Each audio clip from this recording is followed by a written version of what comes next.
Hello, hello, hello. Good morning, everyone. Mega love shout out all the subscribers and followers of this channel. And for today, we're going to talk about direct proportion. So in direct proportion, for quantity one and quantity two, increase both together. Okay.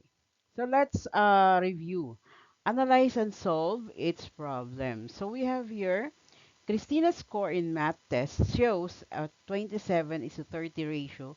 Correct answers to the number items. What is her score in 90 item tests?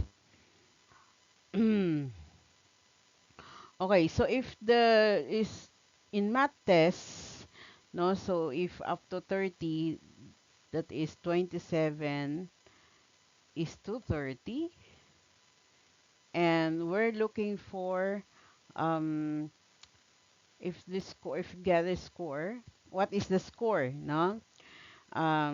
In So that means we're looking for the n is to 90. Okay, so we got here, all right, so 30n, and then we have 27 times 90.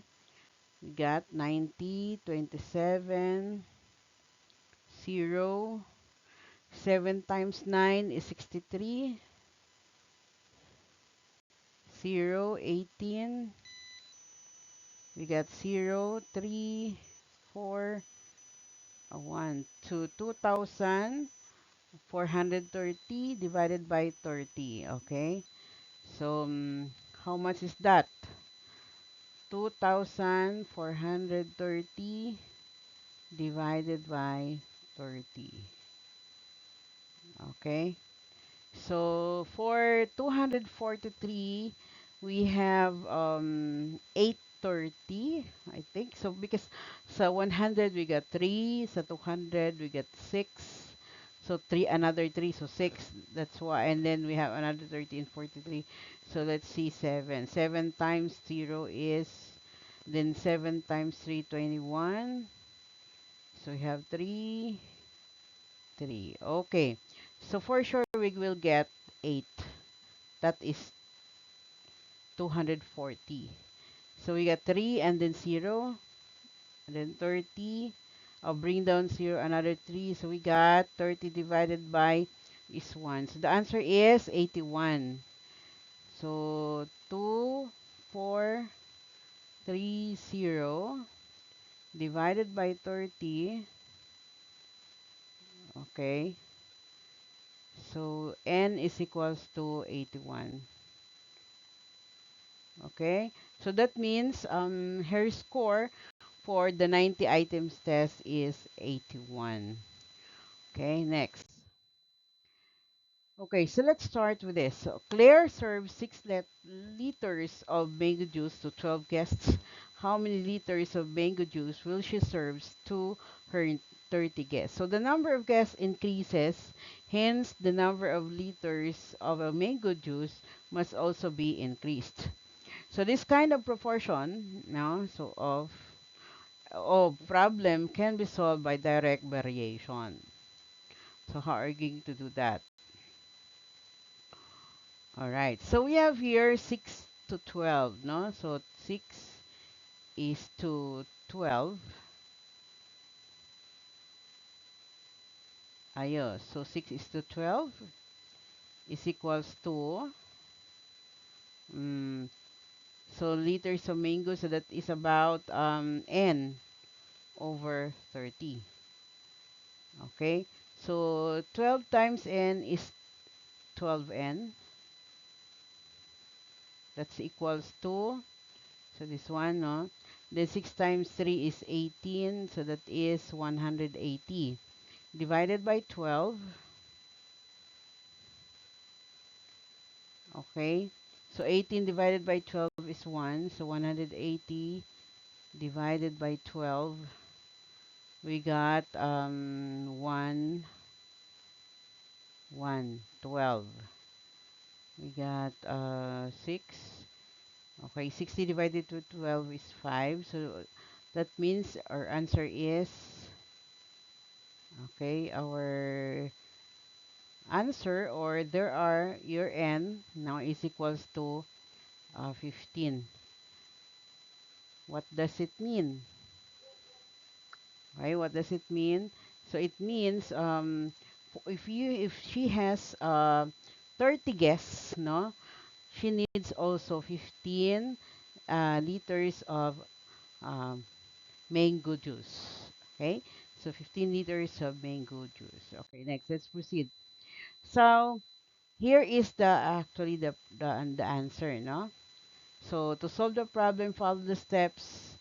So first, we represent the number of liters produced. We have 30 guests, so we have 6 liters over 12 guests. That's 10 over 30. Then we cross multiply. Then the next page, okay?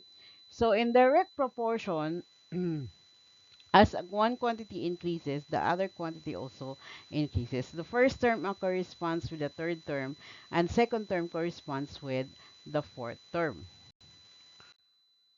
Okay, so for example, how are we going to solve this? No? So of course we need to solve the cross multiply. So solve for the value of n. Okay, here. So we have 5n is equals to 4 times 3 is 12, 120 divided by 5. Okay, so n is equals to 120 divided by 5. We got 2. 2 times 5 is 10. Then we get 20. 20 divided by 5 is 4. So we have 24. So n is 24. Okay, so 24 times 5 is 120. Next, for what about this?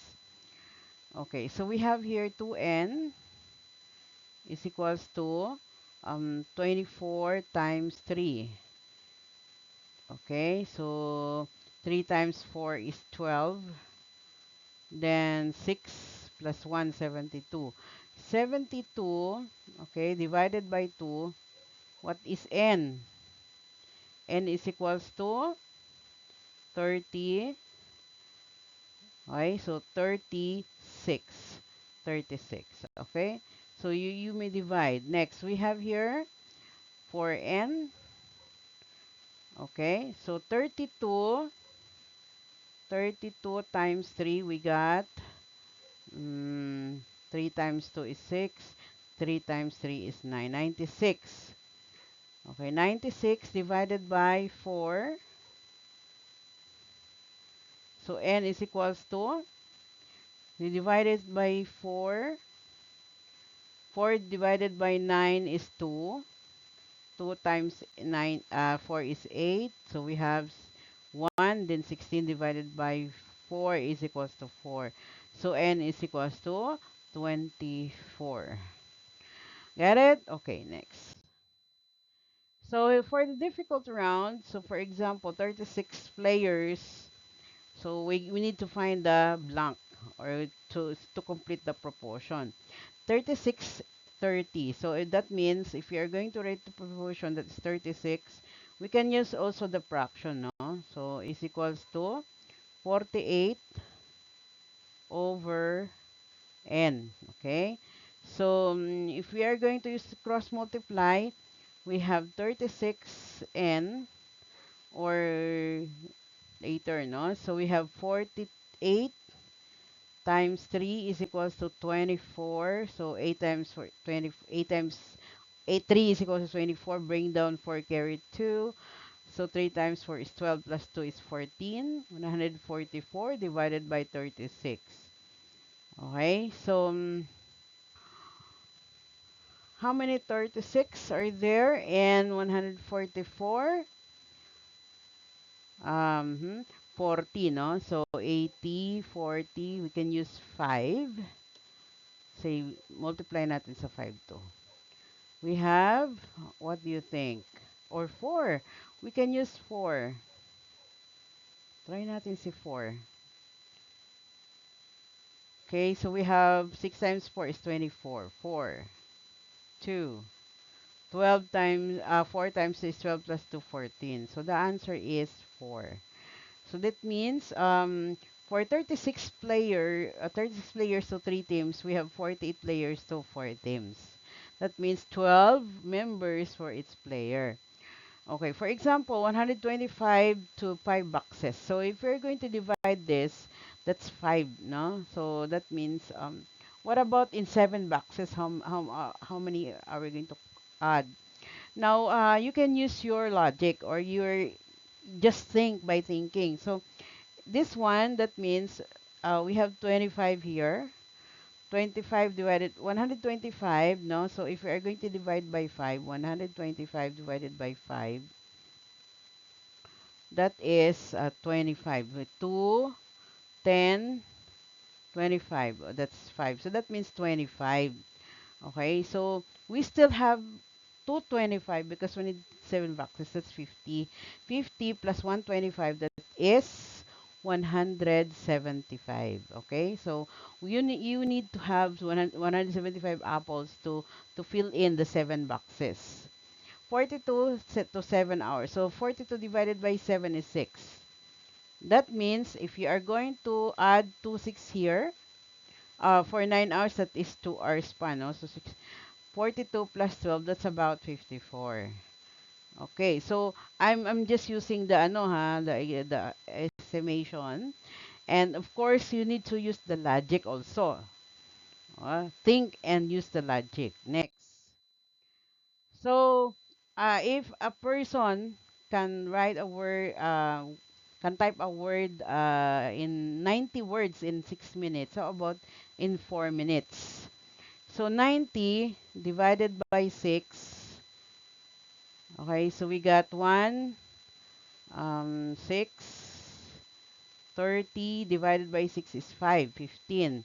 So, that means in every minute, she got how many? 15, 15, or 15 words in every minute. So that means 15 times 4, that's about 60. Okay, 60 words ang makukuha niya. Next, for 8 notebooks, it's cost, for 15 notebooks, we have 105 divided by 15. Okay, so we all you use here is your talent in counting and estimation. So because it's a work of a proportion, no? So 15, so 15, 30, 105, 15, 15, 15, 30, 45, 60, 90 yung anim. So we get 7 here, 7. 5, 3. So that's 10. That means um, you got 7. 7 dito. So that means 8 plus. So kung 7 ang isang notebook, 7 times 8 is equals to 56. Right? Okay. So 56 pesos ang 8 notebooks. Here, if you have 84, okay, so you can do it in your own, I think, no? So kaya yan. Okay, next we have here a problem. So you can set up the proportion for each problem, then you solve this. Okay? Love you guys. Bye bye.